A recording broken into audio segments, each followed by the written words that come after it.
All right, it is Monday on Daily Delivery. Michael Rand here, Patrick Reusse with me here as well. Patrick, it's a busy time of year, a lot happening, but I think we all took a long pause and still probably in a little bit of that pause right now to digest the news Saturday that Bud Grant, legendary Vikings coach, died at the age of 95. Patrick, you wrote about it very well, and a lot of other colleagues did as well. I think we're going to spend a lot of time on Bud today, as we should. What memories, things like that. But maybe we could start with just even when someone's 95, you get that news, and it's awfully jarring on a Saturday. Even if you imagine that could happen at any moment at this age. Yeah, I was going to do a column up the Class A final, Montemita and War Road, and I was sitting I got there about 10:30, 10:30 or so, and I was sitting in the press box, and Tim Layton came over to me and said, you know, Bud died, and I was it was about 11:15, and I was absolutely shocked. I had talked to Mike at on Thursday night at the Bob Hagan Oh, event. sure. Because Bud was supposed to be there, but then Mike said he's not feeling well. He said he hasn't been feeling well for a few days, so he had to beg out. But he was planning on being there, and Mike said, he's he said but he never, there was no sense of urgency. Mike just thought he'd bounce back like he always does, but we should never be surprised when a fellow's 95 and not feeling well, and he's a couple of months from his 96th birthday. But yeah, I know you had a chance to talk to him a month ago, 3 weeks ago, something like that. Wasn't he on? When was he on your podcast? I Oh, thought that he was a was. while ago. That was That right was at that wild. was right when he turned 95. So it was a while back, Oh, but it was okay, okay, yeah. okay. And well, I'd gotten into a situation with him the last few years where I talked to him quite often, and he'd actually called me in early February and wanted to get together for lunch. I mean, he had Pat, his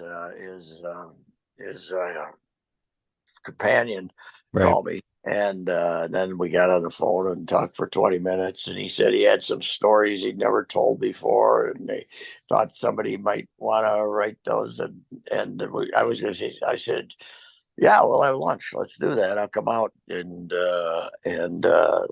say that was early February. And then I had some things come up that delayed me. And I was getting back to him. And then this happened. But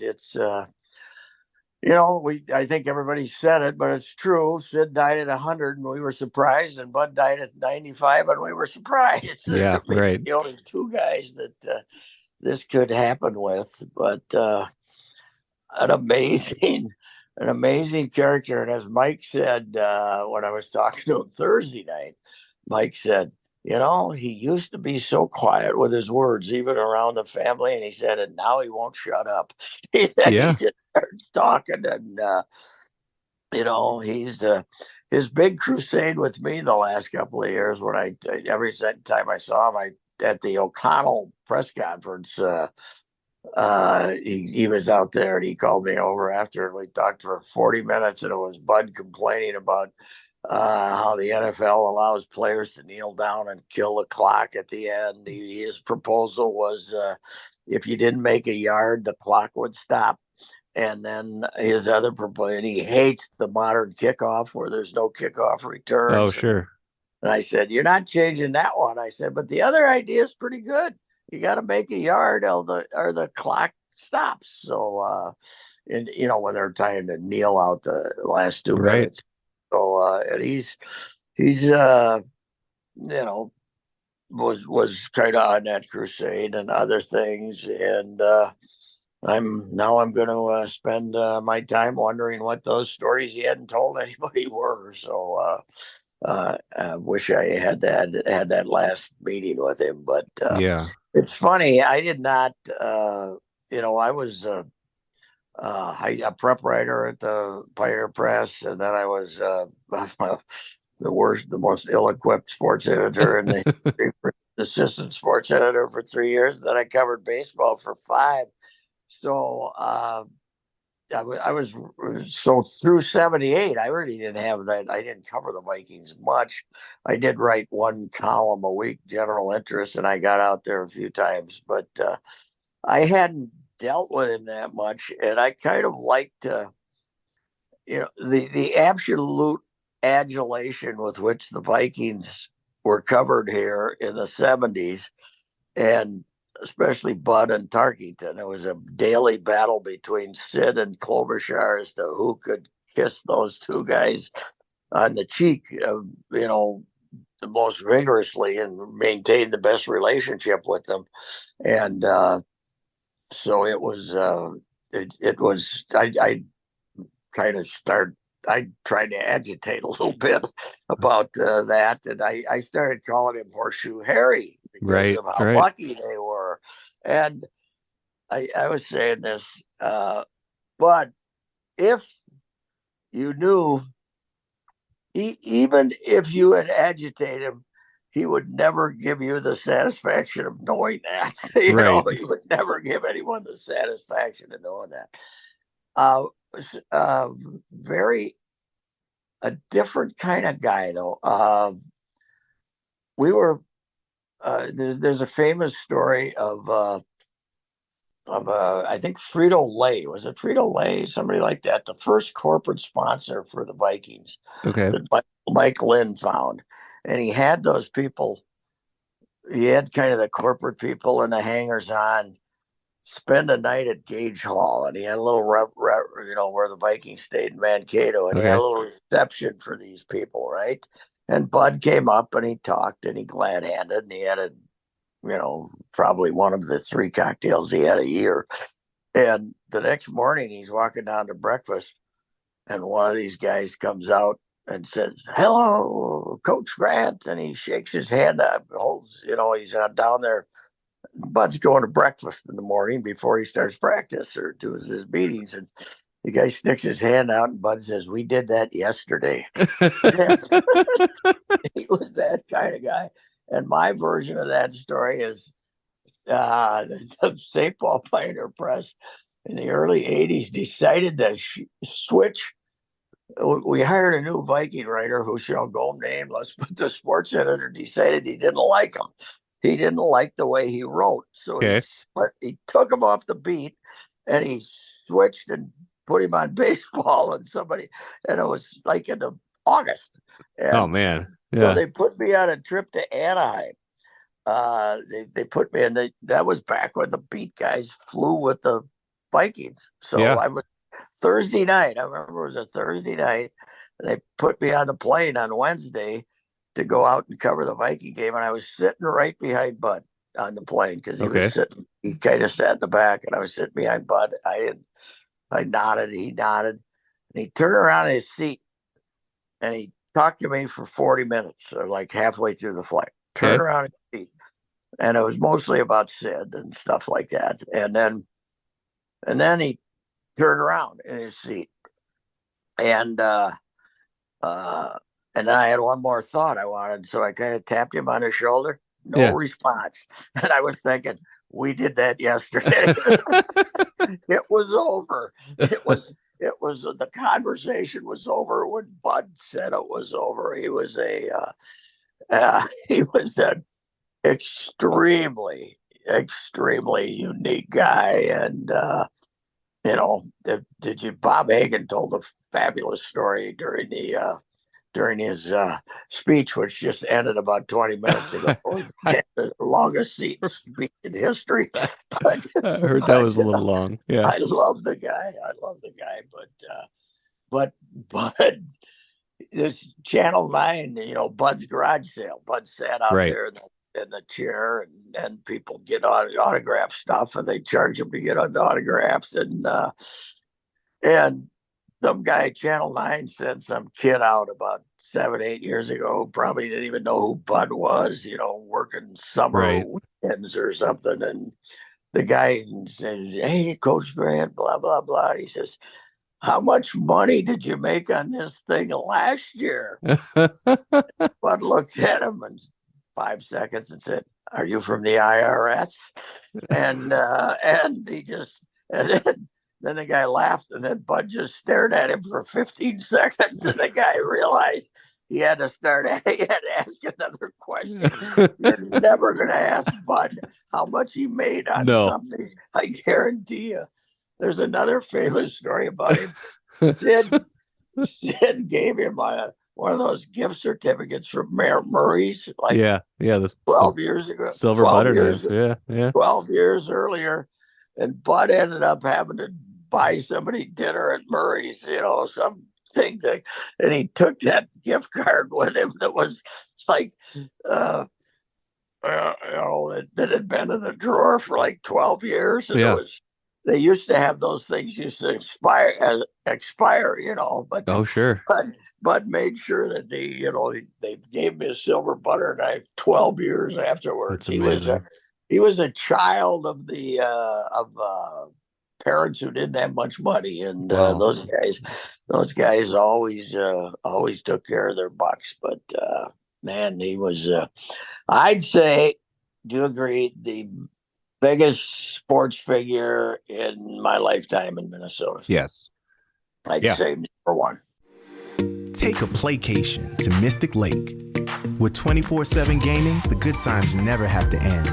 And you can satisfy your cravings at our restaurants and bars.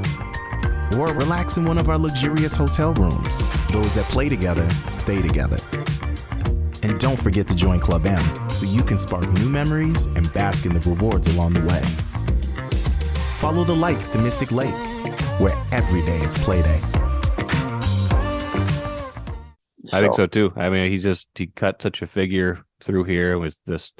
You go to 4 Super Bowls, and just after that, I mean, just being here, staying here, and just one of the things that struck me when the last time I talked to him for that podcast last May, as he was turning 95, he was in a very reflective mood by then. It just feels like he was, we didn't even talk much football on that episode. It was more just talking about his grandkids, his great grandkids, and just kind of like his kind of philosophies of life and just kind of everything that's evolved. And obviously the stories we all know, and how he'd gone to that game out in Vancouver and the plane crash, and just how that kind of moment in his life. And it was just, I don't know, it was very interesting for someone who had been so stoic. I think you're right. There was kind of that evolution that kind of came later in his life where he kind of wanted everybody to know his stories, right?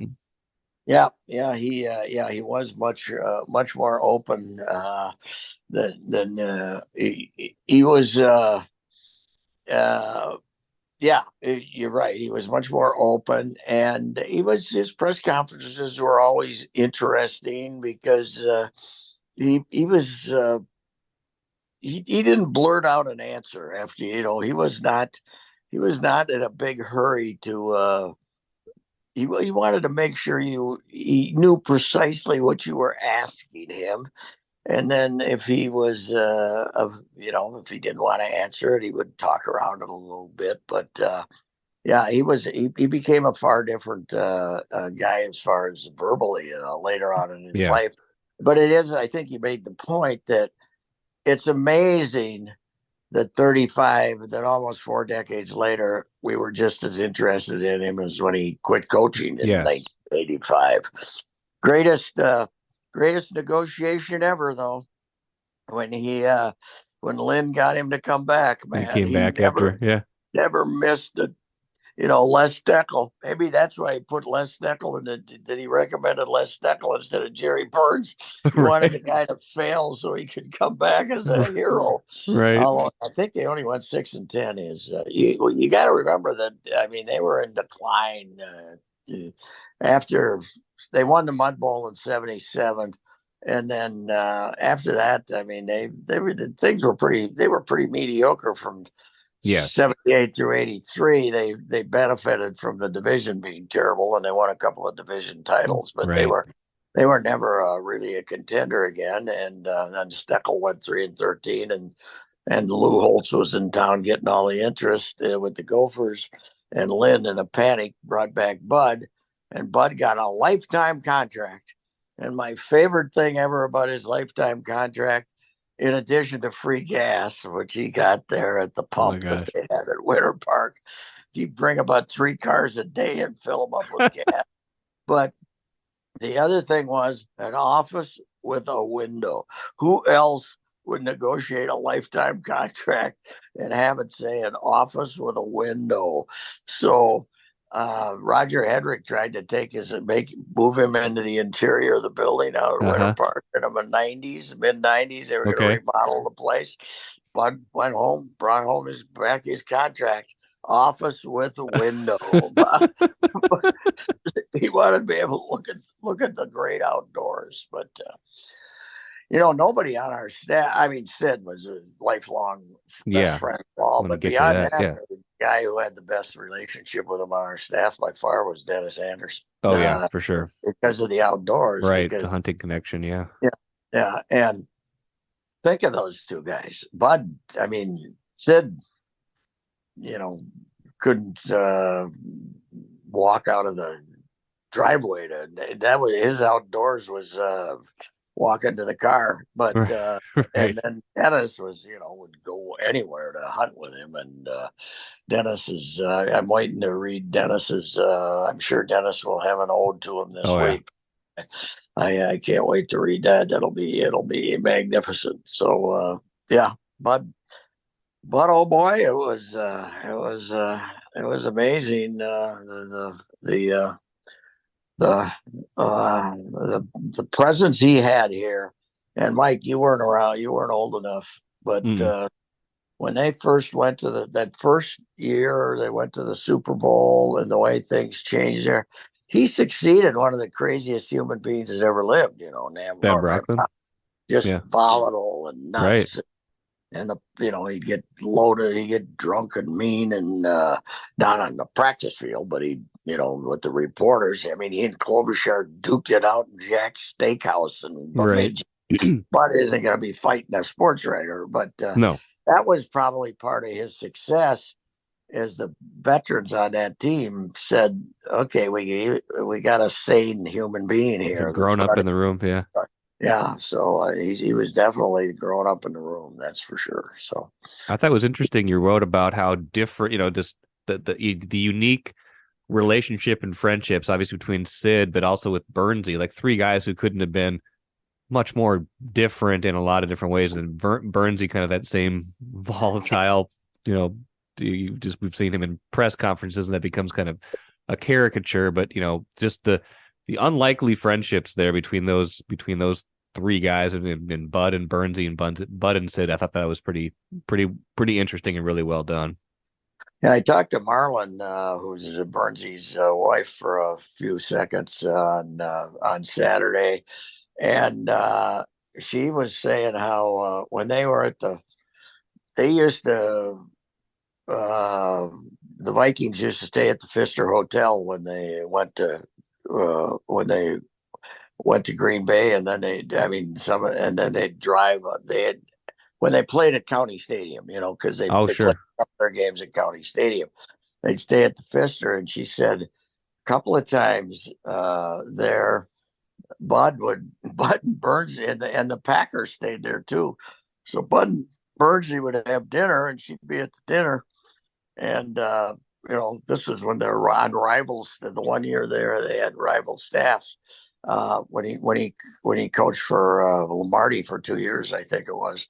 Anyway, she was recalling that dinner that the two of them had, where Bud was basically openly recruiting Bernsey to come and be his coach but on the night before they're having the Oh, game. funny.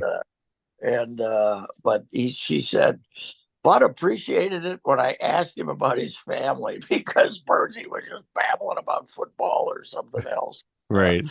And anyway, that was those two guys couldn't it's not like they were inseparable because of football, but Right. not their lives they lived were completely different. But their kids all knew each other and everything. Bud's. We all know Mike, but I guess Mike Grant, but we didn't really his family was a huge part of his life. Oh yeah. Bruce was a great quarterback. Danny was a great receiver. And, Mike was a good football player at St. John's. And another conversation I would have liked to have sat in on was when Gallardi and Grant were talking to each other because Mike played for Of Gallardi. course, So, yeah. yeah. So I'm sure those conversations was something because Gag was always out in left field and Bud was direct, so Yes. it would have been wonderful to sit in on one of those things too. I never thought of it, but it would have been great because they, of course, are two of my favorite all-time characters. Yeah. Well, unbelievable life lived by Bud Grant. Just, so many stories over the years. It interestingly too, like so many stories, but for someone with such a kind of a, I don't know how to quite put it, but with someone who was so stoic for so many years, like the punchline of a lot of those stories is a little bit muted, but it's also it kind of gains in stature because it is so muted. Like your story about how the we did that yesterday, or just the few words he said carried a lot of weight because he didn't say a lot at that time. No, I recall the one, and I didn't cover it, and I wish I had, because the relationship between him and Finks had to be interesting, because Finks was the greatest quipster of all time, and loved to make, I wouldn't say loved to make fun of Bud, but loved to have fun with that whole outdoorsman thing. Sure. But the greatest quote ever, and Bill McGrain had it in his book, and Bill McGrain was the best sports writer in the Twin Cities when he covered the Gophers for our paper for way back when I was a Tribune copy boy. And then he went out and became the Vikings PR director. And that tells you about what newspapers were paying back then too, because they all took PR jobs. And Bill was in Van Brocklin leaves, and everybody's grateful out there. And Finks knew, Jim Finks, who was a great character, knew Bud from the Canadian Football League because he was a former CFL player and then an executive. And they basically they interviewed a couple other people, but he wanted Bud and McGrain. So it's funny. I look back and read the stories, and the Vikings would not confirm that they were even talking to him. The word was out he was going to get hired, but he was still under contract to Winnipeg, so they were trying to work that out with the Blue Bombers. But I used this on Twitter yesterday, but McGrain's famous story is Finks calls him in and said, hey, go out to the airport and pick up and meet Bud Grant's flight and then bring him here. He's our new coach. And, I think Finks probably flew up there and saw him, but it's not like Bud was parading around Winter Park, or not even, they didn't even have Winter Park then. Right. Get interviewed. He's our new coach. And Bill McGrain says, how am I going to, he didn't know him. He says, how am I going to know him? How am I going to know him? And the Finks quote was, he'll be the guy who looks like the town marshal. He was yes. If you've seen the old Western movies. Oh, yeah. He is Gary Cooper, or getting off a plane, he was Gary Cooper or Jimmy Stewart or somebody like that. He was the town marshal, that gray, tall, gray. Yep. He was prematurely silver-haired, and the eyes were, what an advantage that is for a coach. Oh, yeah. You don't have to scream at somebody. All you got to do is look at them. Yeah. Right? Look at them sternly. I've seen a few of them. I remember interviewing Pat Summitt and watching her. And she had that stare. Yep. And she stared at you, and you felt like a lesser human being, and you better play better. And his stare was so great that it became nationally famous. Yes. But on the sideline, nonplussed. And the greatest PR anybody ever did, and Bob Hagan told us Thursday it was his idea, was Bud walking out in the shirt sleeves. Oh And yeah. he, I mean, that that gave a new generations probably an idea who this guy was. Right. It's so that was Bud's idea to go out there in shirt Yeah. sleeves. He told Hagan, "Your body can stand anything for 10 I minutes." saw that. Yeah, that was great. So anyway, I feel like yeah, Clem could do that stare too, although he could yeah, yell too. yeah, he could. Oh yeah, Clem could stare, but he would have to throw in the bark too. Bud Yes. didn't have to throw in the bark. All he had to do is look at you, and you knew you had screwed up. It is interesting. Jim Marshall was his all-time favorite player. Marshall loved him, Yeah. and Alan Page just they could never get along, and they finally at the end they had the great falling out. But it's funny though. Page, his tolerance for great players. If you were a great player, you might do a lot of things that agitated him. I'm sure Carl Eller had some Yeah. issues back then, but he was great. And Marshall would not exactly practice every day and stuff like that. He'd be there, but he wouldn't. But his tolerance for greatness. And the other thing is, Mike, he played the same guys for 12 years. Yeah, it was amazing. The defensive line is okay. We drafted this great guy who should be in the Hall of Fame, Matt Blair, as a linebacker, but it still took him to his second or third year to be a starter because you had Hilgenberg and you had Roy Winston, and Roy Winston was the first of those guys to kind of be phased out. That he Right. played them. They'd played for 10 years together. I know it. Defense, it was a completely different world. So Hey, you talked to these guys who were in charge of things before. I think I was talking to Lou Nanny a couple of weeks ago, and he's just like kind of comparing I was comparing his job to what Bill Guerin does now. He's like, man, I'm paraphrasing now, but he's like, I don't know. I mean, back when I was doing it, it was all about, the personnel, and now it's so much salary cap stuff. It's like, it's so hard to keep a team together, assemble a team you actually want these days, because, back then you just, you found someone you liked, you got him, and you kept him for a long time. And if you didn't like him, you got rid of him. You didn't have to worry about all these other things. And teams were built a lot differently. And fewer assistant coaches too. Bud made that point the last time I talked to him on the podcast. Yes. The assistant coaches. Yeah, he was looking at that list and he said, "What do they got here?" I said, "I think it's 22." He said, "What?" He had 5. Yeah. He had 5 or something. Then he might have got up to 6. But one of them, Buzz Murray's, I always said Buzz was in charge. Bud was coach defensive backs or something. They had the same defensive backs for years, but Buzz was also in charge of getting them bargains. Yes. None of those guys ever paid for a full price for a refrigerator or anything. They were all like Zambi too. Zambi and Buzz used to compete as to who could get something cheaper. Fred Zamberletti was like, he's the 4th musketeer in that group, because he was a trainer who was basically an assistant coach too. He was the father confessor to everybody, but they were all, what'd that cost? Yeah. You asked Zambi how much he made for something, he would have said, "What are you, from the IRS?" But anyway, it was a completely different world. But but man, we the big generations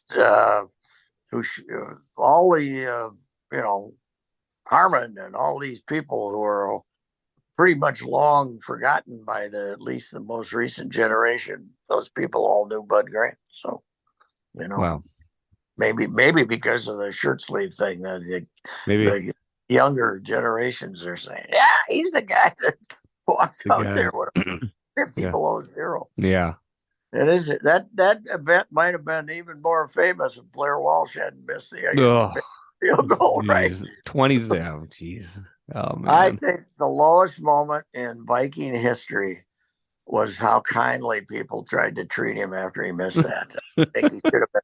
I think he should have been escorted to the airport and flown out of town. So immediately. So anyway, Wouldn't have gotten all those nice letters then, but all from the grade school kids yeah. and stuff like that. They ruined an entire generation of Minnesota sports fans to be way too tolerant. So Well, Patrick, I want to get to a couple more things. It feels a little strange to talk about anything after that, but this is March. There's a lot going on right now. Let me stick. I want to ask you about Vikings thing quick.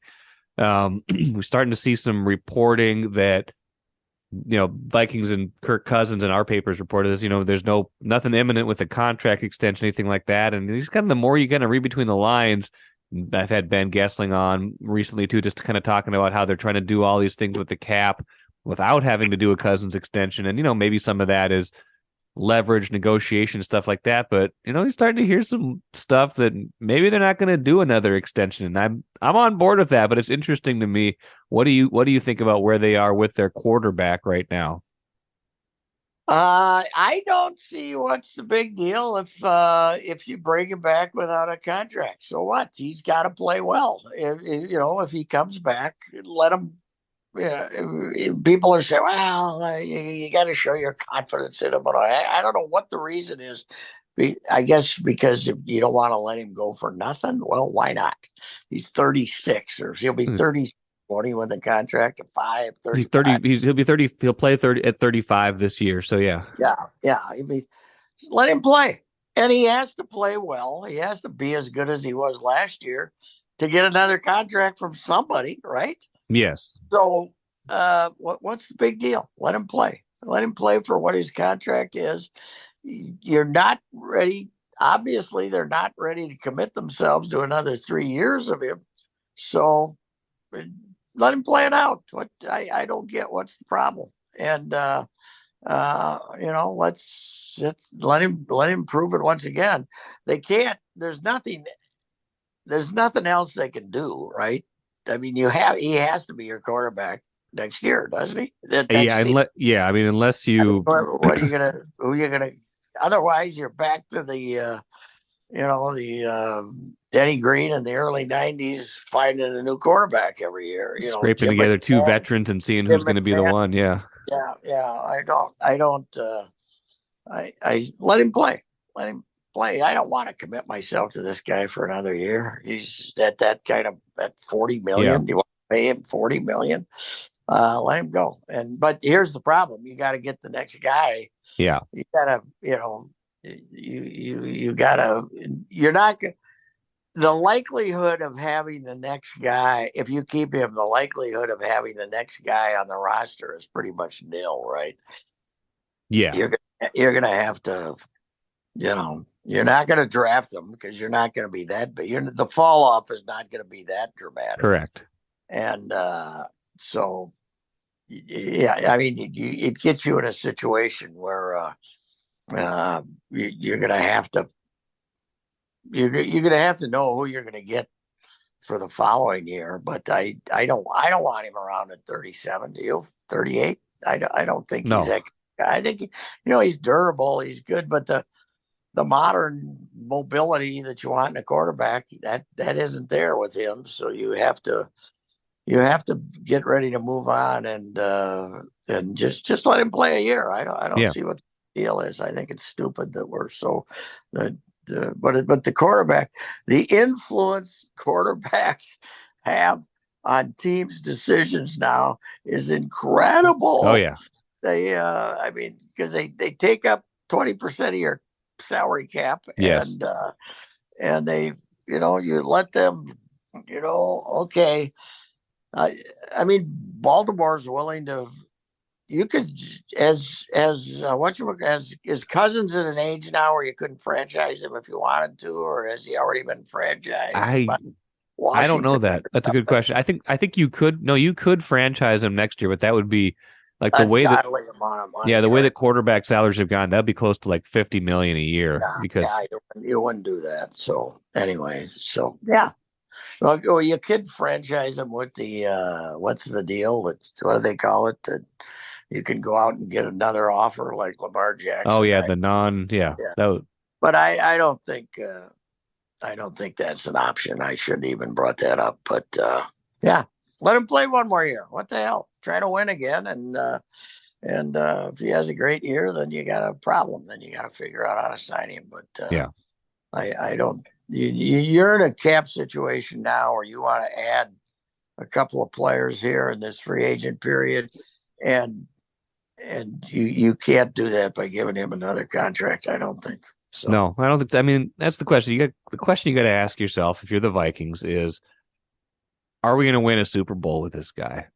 Like, if that's your ultimate goal, and he's not 27 anymore, and even when he was 27, he was kind of the same quarterback he is now to a large degree. Like, is that if that's if that's your ultimate goal, is Kirk Cousins really your guy? I think the only risk you'd be taking by not by playing out this year is he suddenly going to have a year that he's never had before? And at this age, I don't think he is. So I think at some point you just got to say, you know what, good quarterback. I don't think he's ever going to win you the Super Bowl, especially with the way this roster looks right now. And you probably just got to move on at some point, don't you? It's just Well, yeah. I mean, if there's a 30-year-old option that you could bring in and trade Cousins someplace, then I wouldn't be afraid to do that. But I don't know who's Derek Carr's side. So I mean, where yeah, are you going to go? And I'm not sure he was the guy anyway. But no, where are you gonna where are you gonna go? You got to go someplace. I think, or you just play him. It is interesting though, Mike, and I don't know where this group came from, but suddenly in the last couple of years, he's been more popular with 20%. There's been this hardcore pro Kirk yes, 20% of the fan base. And I don't really know where that came from. I mean, he played well last year, but I think it's political. My theory is okay, he's an anti-vaxxer, and I think politics now affects everything in our lives, and I think that they had the numbers, the Kirkies, as we call them, had the numbers in their on their side of the argument. But there was this hardcore "we love Kirk" crowd, and you guys all don't give him credit for how great he is. That kind of sprouted up a couple of years ago, and okay, I yeah, don't know why. I mean, certainly there was a lot of bashers, and the bashing I always thought was over the top too. But because I never thought he was the reason you won or lost. I thought he was yeah, good enough for you to win if your team was good enough, and that was proved last year. But it's this hardcore Kirk crowd. If they were out there before like 2001, I didn't know it. I yeah, didn't know they were there. So yeah. so anyway, 2021. I mean, 2021, yeah, 2021. He's you know, I've never been a fan of the guy as a guy, because he came in, he was terribly arrogant, and then he tried to be humble, and I thought he was more likable when he was his arrogant self than when he became humble. So sure, because it was so hard to work for him, but I don't know. I mean, but if he plays one more year and leaves here, he'll probably be the next to Francis. Is he their number two all timer? You know, man. I mean, Tommy gets a lot of credit, but Tommy Kramer was pretty meteoric. He was mediocre, yeah. It's a three, short four list. It's a years. short list, Patrick. Yeah, It yeah. is. I mean, it's not great. Um, Moon was he had was. a pretty good 3 year run, but yeah, Mhm. it's and Dante was great for you know I don't know, couple three of those 6 7 years. Right. He was up and down. He was so up and down. That was the problem with Dante. He was all over Had the small place. hands. That's we were very worried about his small hands. Small hands. Well, he did fumble a lot, Patrick. He did Yeah, fumble a yeah, lot. he did. Except that one year, all of a sudden he had no turnovers at all, and Right. then He they tore up let the knee. And well, yeah, but whatchamacallit, Red let Scott Linehan leave Yes. and didn't give him an offensive coordinator, and he didn't know he was.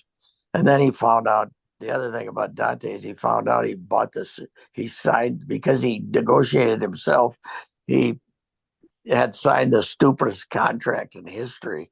There Yes. was so little guaranteed money in it, and that was just that was. I mean that summer when he showed up in camp after his great year, which was '04, right? Yeah. And he showed up '05. The optimism, the popularity and optimism around Dante was enormous. Well, they had just beaten the Packers in the playoffs too, which Yes, will buy you a yeah, lot of equity. yes. And then everything just went Oh, completely down the tank. So I don't know.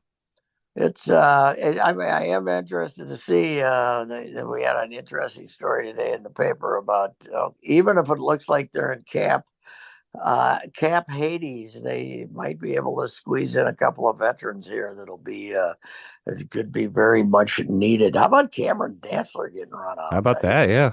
I That just, surprised me. I thought they still were going to give him another year or something. So especially with how many corners they need, but yeah. now their corners, talk about an anonymous group. Yes. They're going to have to beg to get Duke Shelley back. Yes. It looks here. Duke was So pretty good. I'd take Duke back. okay. Um, I was like the NCAA, man. We I were, was we just were gonna say talking about we we were. barely talked about it. I don't care. I don't care. Yeah, I don't know. It's amazing to me how little I care.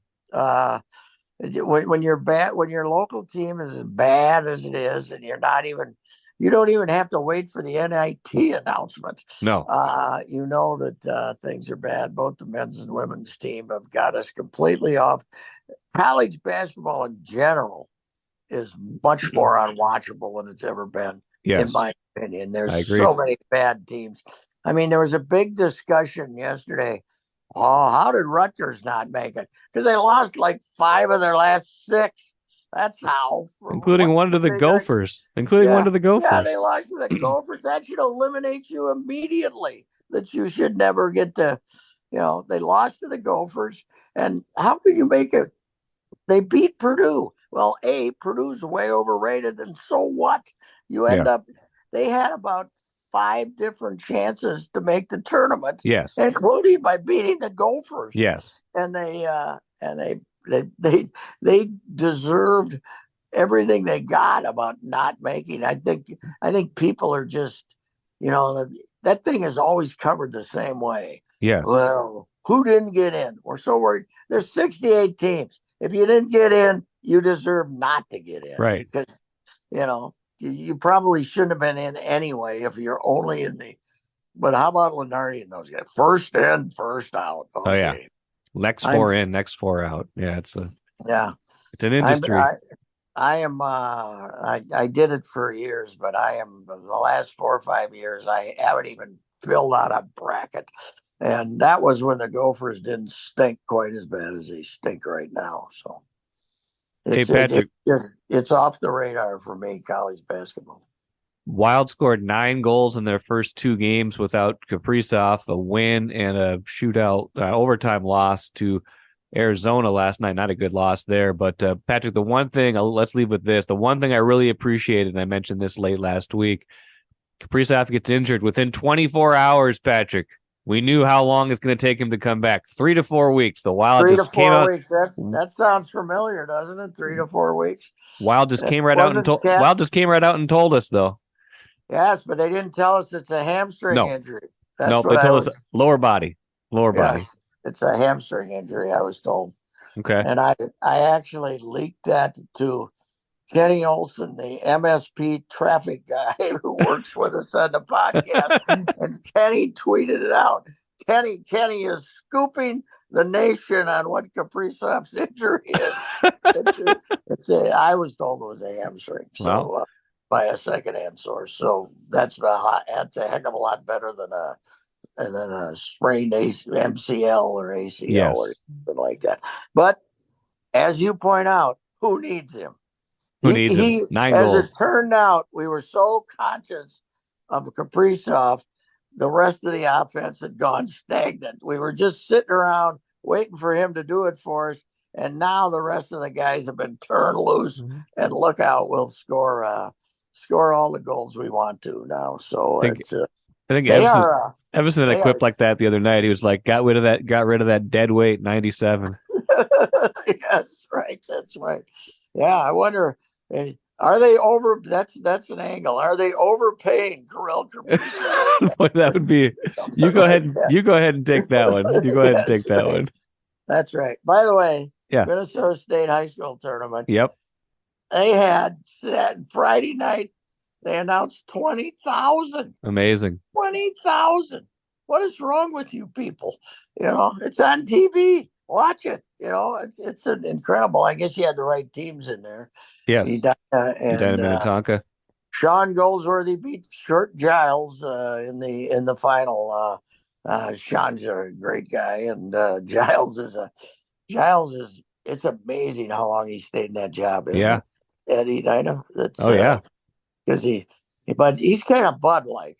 I think he keeps the parents in check out there. Yes. And he doesn't give you any more information than he has to. No. He's kind of Bud-like, but it was the crowds were fantastic, and Mahtomedi knocks out both Hermantown and Warroad. Yes. The rumor Hermantown is trying to get Mahtomedi moved up to 2A here, so there you go.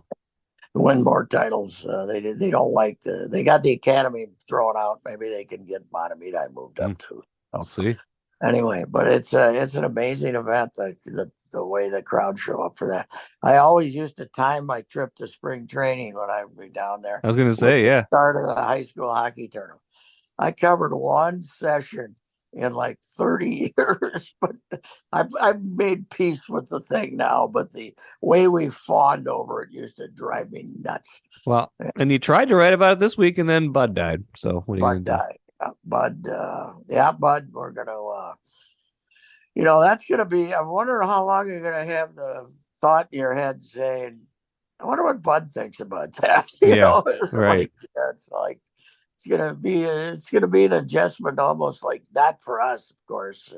Sid's death is a greater adjustment for us in the newspaper. Yes. But as I wrote on Sunday, the oddest relationship ever. Sid and Bud with Bernsey as the third wheel. It was how Sid and Bud ever became friends is beyond me. Although Bud always explains it by saying Sid had a car over at the university in the 40s, and Bud would use that car. I think when Bud went on a date, he used Sid's car. So anyway. Amazing. Yep. All right, Patrick. Well, appreciate all the stories as always. I'm sure next week we'll be kind of back to other sports talk, but this felt good. This felt right, and enjoy the rest of your week. Okay. All right, Mike. Thanks.